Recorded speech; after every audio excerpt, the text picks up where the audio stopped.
प्यारे बच्चों, नमस्ते।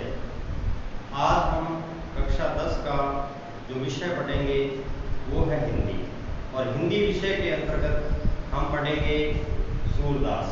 ये हमारा हिंदी का पहला ही पाठ है और पहले पाठ का ये पहला पद है।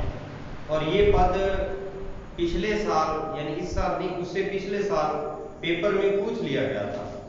और जहां तक मेरा मानना है, ये पद इस किताब का सबसे आसान पद है। और आसान और पहला होने की वजह से मैंने ये सोचा कि इसका अपने अर्थ करते हैं और आप ध्यानपूर्वक सुनेंगे। तो सूरदास नाम लिखने में बच्चे गलती कर देते हैं। देखिए, सूरदास में हमेशा बड़े ऊ की मात्रा ही लगानी है, छोटी नहीं लगानी। बूझत श्याम कौन तू गोरी, इसमें होता ऐसे है, एक दिन श्री कृष्ण जी जा रहे होते हैं और उन्हें रास्ते में राधिका जी मिल जाती हैं। तो राधिका जी से वार्तालाप करते हैं श्री कृष्ण जी। उसी का वर्णन जो आंखों से अंधे थे सूरदास जी, उन्होंने बड़ा बखूबी किया। एक बात बच्चों ध्यान रखना कि सूरदास की अगर भाषा आप पूरे इस्तेमाल करो तो भाषा सूरदास ने ब्रज भाषा का इस्तेमाल किया। ये आप याद रखेंगे कि पूरे 4 या 5 जितने भी पद हैं, हर पद के अंदर सूरदास जी ने ब्रज भाषा का ही इस्तेमाल किया है। आगे तुलसीदास जी आएंगे तो उन्होंने अवधि का किया, ये बात अलग है। तो बूझत श्याम कौन तू गोरी, श्याम कृष्ण जी को कहते हैं, जैसा हमें सभी को ज्ञात है। बूझत मैंने पूछते हैं, श्याम मेरे कृष्ण जी, कौन तू गोरी।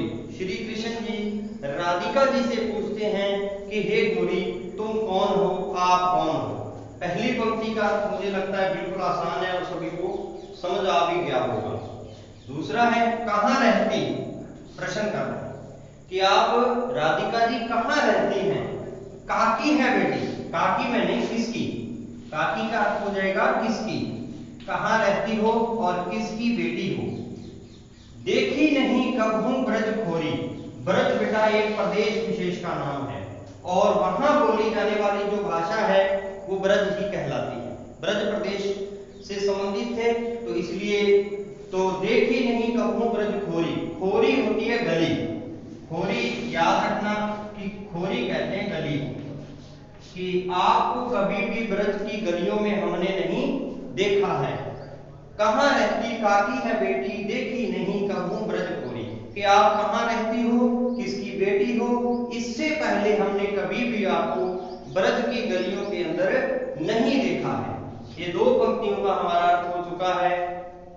काहे को हम ब्रज तन आवती, ये 2 बातें श्री कृष्ण जी पूछ रहे हैं। कौन पूछ रहे हैं, श्री कृष्ण जी पूछ रहे हैं। अब ये प्रश्न पूछे गए हैं कृष्ण जी के द्वारा। यहाँ राधिका जी अपना उत्तर दे रही हैं, काहे को हम ब्रज तन आवती। राधिका जी कहते हैं कि हम किस लिए या किस कारण से ब्रज की ओर आती। खेलत रहती आपनी पौरी, पौरी होती है दहलीज, ड्योटी जिसको अपने कहते हैं दहलीज।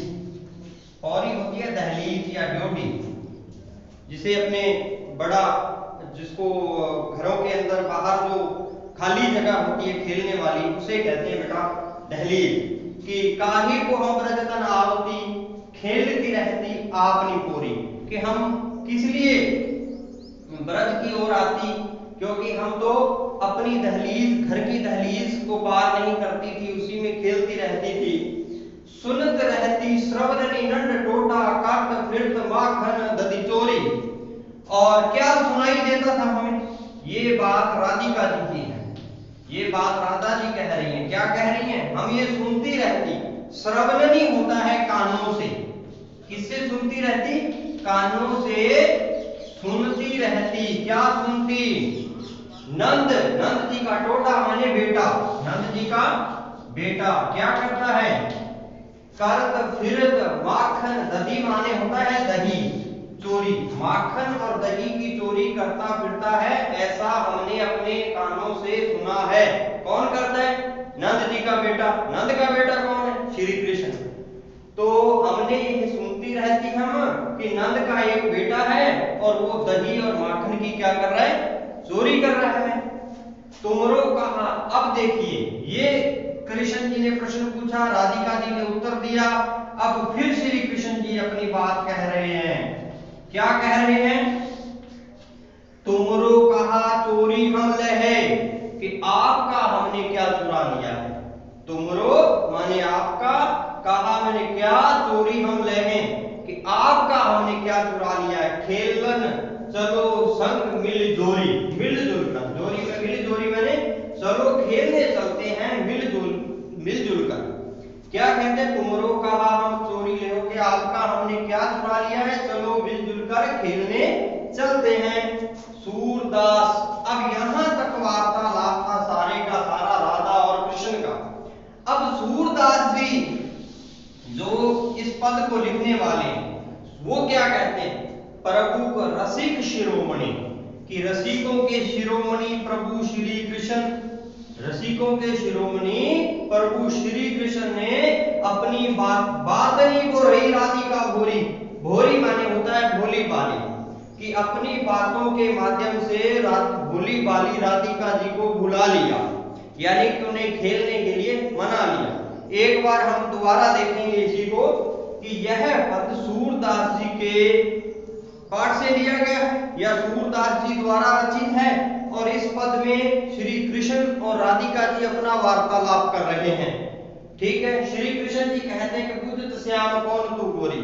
श्री कृष्ण जी कहते हैं कि हे गौरी आप कौन हैं, कहाँ रहती हो, किसकी बेटी हो, इससे पहले हमने कभी भी ब्रज की गलियों में आपको नहीं देखा है। राधिका जी उत्तर देती है कि काहे को हम ब्रज तनावती, कि किस लिए हम ब्रज के ओर आती, खेलती रहती अपनी गोरी, यानी कि अपने ही गलियों में हम खेलती रहती। सुनते रहती श्रवण नंद टोटा करत, फिर ये रह गया, काहे को हम ब्रज तनावती, खेलत रहती अपनी गोरी हो गया, सुनती रहती श्रवण नंद टोटा करत, फिर तुम्हारा गदी चोरी। और हम अपने कानों से यह सुनते थे कि नंद के लाल श्री कृष्ण जी क्या कर रहे हैं, माखन और दही की क्या कर रहे हैं, चोरी कर रहे हैं। तुम्हारो कहा चोरी हम ले, आपका क्या चुरा लिया है हमने, ऐसा श्री कृष्ण जी कहते हैं। खेल चलो संग मिली जोरी, चलो मिलजुल कर खेलने चलते हैं। सूरदास प्रभु रसिक शिरोमणि बातनी पुरई राधिका भोरी। सूरदास जी कहते हैं कि रसिकों को शिरोमणि श्री कृष्ण ने भोली वाली राधिका को बुला लिया, अर्थात खेलने के लिए उन्हें तैयार कर लिया। तो बच्चों आप सभी इस पद को दोबारा पढ़ेंगे, और पढ़ने के बाद आपको कोई कठिनाई आ रही है तो हम दोबारा फिर आपको कल बता देंगे। और विद्यालय में आपको पता है कि किताबें आ चुकी हैं, तो सभी विद्यार्थी अपनी अपनी पुस्तकें ले जाएं ताकि अध्ययन को नियमित रखा जा सके।